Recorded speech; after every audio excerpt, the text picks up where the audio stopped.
ابن عباس کے بعد آتے ہیں سیدہ عائشہ رضی اللہ عنہا، ام عبد الرحمن، سیدہ عائشہ رضی اللہ عنہا ابو بکر صدیق رضی اللہ عنہ کی چہیتی بیٹی، آپ صلی اللہ علیہ وسلم کی پیاری بیوی اماں عائشہ، مومنین کی ماں، ان کی طرف آتے ہیں۔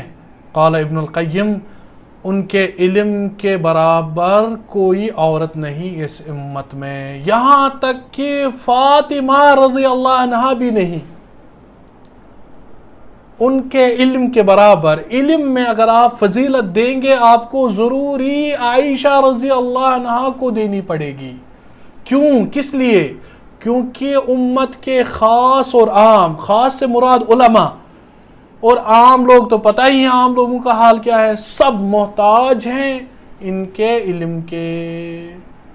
جو ان کے پاس علم تھا، ڈیپتھ تھی، قرآن کی انڈرسٹینڈنگ، اشعار العرب، کیا انڈرسٹینڈنگ، احادیث کا خزانہ چوتھے نمبر پہ عائشہ رضی اللہ عنہ، جو احادیث سب سے زیادہ کثیر الراوی جو ہیں ان میں عائشہ رضی اللہ عنہ فورتھ نمبر پہ۔ کہہ رہے ہیں کہ علماء سارے کے سارے محتاج عائشہ رضی اللہ عنہ کے۔ کیوں؟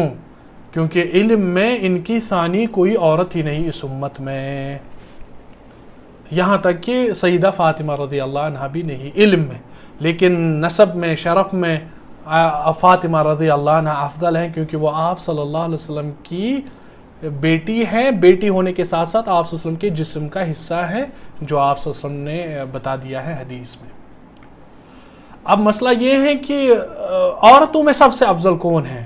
وہی مریم رضی اللہ عنہ علیہ السلام، کیونکہ اللہ تعالیٰ قرآن میں کہتا ہے نص صریح فی القرآن، ٹھیک ہے، وَفَضَّلْنَاكِ عَلَى نِسَاءِ الْعَالَمِينَ، سارے جہان کی عورتوں پہ آپ کو فضیلت دے دی گئی ہے، وہی مریم، ٹھیک ہے۔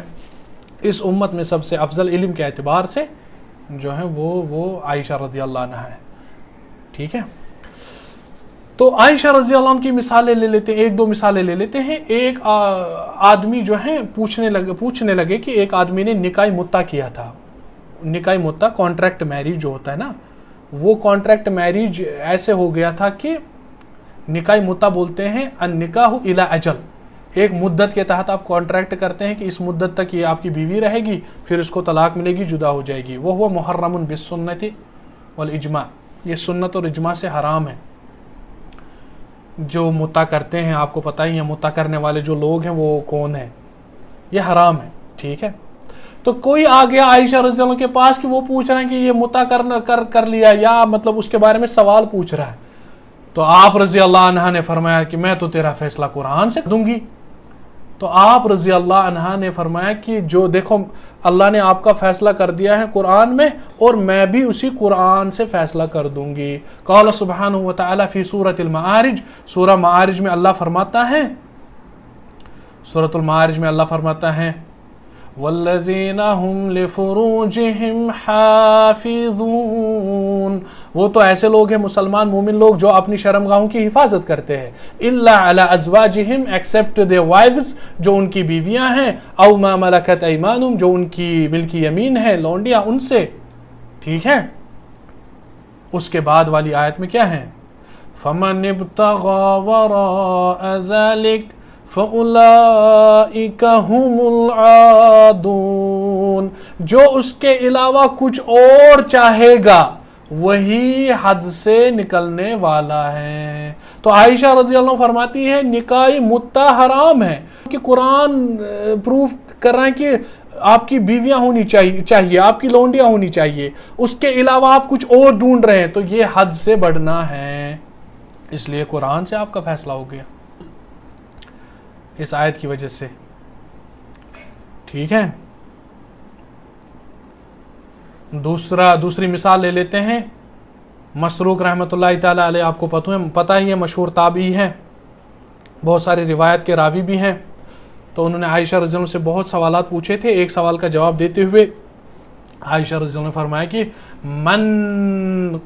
من قال انہ صلی اللہ علیہ وسلم یعلم الغیب، جو کوئی یہ دعویٰ کر دے کہ آپ صلی اللہ علیہ وسلم غیب کا علم رکھتے ہیں، فقط کذب، اس نے جھوٹ بولا۔ صحیح بخاری کتاب التوحید میں جواب دیکھیں گے، یہ روایت موجود ہے، اس نے جھوٹ بولا. کیوں؟ لأن اللہ سبحانہ و تعالی یقول، کیونکہ اللہ تعالیٰ قرآن میں کہتا ہے لا یعلم الغیب الا ہو، اللہ کے سوا کوئی غیب نہیں جانتا.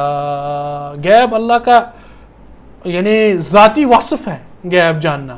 کسی کو کوئی بات بتا دی جائے وہ اس کا ذاتی تھوڑی ہے. ٹھیک ہے، تو یہ آیت کی وجہ سے انہوں نے استدلال کر دیا تھا. تو یہ ہم نے خلاصہ کرتے ہیں. اب خلاصہ کرتے ہیں. آج ہم نے تفسیر القرآن بالاقوال الصحابہ، بہت ہیوی چیپٹر ہیں. فیصلوں کے حوالے سے تو کوئی بات نہیں ہوگی، لیکن پہلے ہم نے صحابہ کون ہوتے ہیں، اہل السنہ والجماعہ کا موقف جانا، صحابہ کے بارے میں ڈیفینیشن بھی جان لی. پھر تھوڑی سی اس میں مزید ایکسپلینیشن ہے، اس کو ہم سینڈ کر دیں گے. اس کا ٹرانسلیشن ہم نے کر کے رکھا ہے ابن تیمیہ رحمہ اللہ کی عبارات کے حوالے سے، اور لامیہ کے کچھ اشعار وہ بھی آپ کو سینڈ کر دیے جائیں گے. پھر اس کے بعد ہم نے ڈائریکٹلی جو ہے سب سے افضل طریقہ کون سا ہے، تفسیر القرآن بالحدیث کے بعد تفسیر القرآن بالاقوال الصحابہ، صحابہ کے اقوال سے قرآن کی تفسیر کرنا. اس کے بعد ہم نے خلفائے راشدین پہ ایک ایک کر کے بات کی. پہلے ابو بکر رضی اللہ عنہ کی مثال دے دی، پھر عمر بن خطاب رضی اللہ عنہ کی مثال دے دی، الفہم. اسی طریقے سے عثمان بن عفان کی باتیں کر دی رضی اللہ عنہ وارضا. پھر علی بن ابی طالب رضی اللہ عنہ کی ایک مثال پہ اکتفا کر دیا. اس کے فوراً بعد ہم آگئے عائشہ سیدنا ابن عباس رضی اللہ عنہما پہ. جو فائنل ٹچ ہم نے دے دیا وہ تھا سیدہ عائشہ رضی اللہ عنہ کے حوالے سے. کیا تفسیر جاننے والی تھی، کیا علم تھا. یہاں تک کہ ابن قیم رحمہ اللہ کہتے ہیں سارے علماء، خاص لوگ، عام لوگ، سب ان کے علم کے محتاج ہیں. تو دس واز یعنی our تھرڈ اصول جس کو ہم نے ختم کر دیا. اب